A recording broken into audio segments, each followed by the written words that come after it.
أعوذ بالله من الشيطان الرجيم.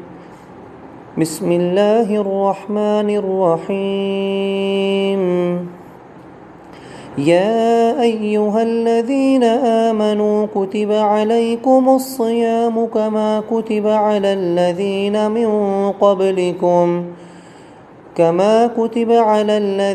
من قبلكم لعلكم تتقون.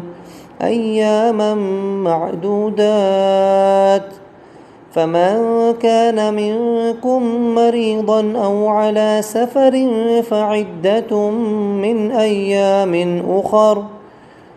وعلى الذين يطيقونه فدية طعام مسكين. فمن تطوع خيرا فهو خير له، وأن تصوموا خير لكم إن كنتم تعلمون.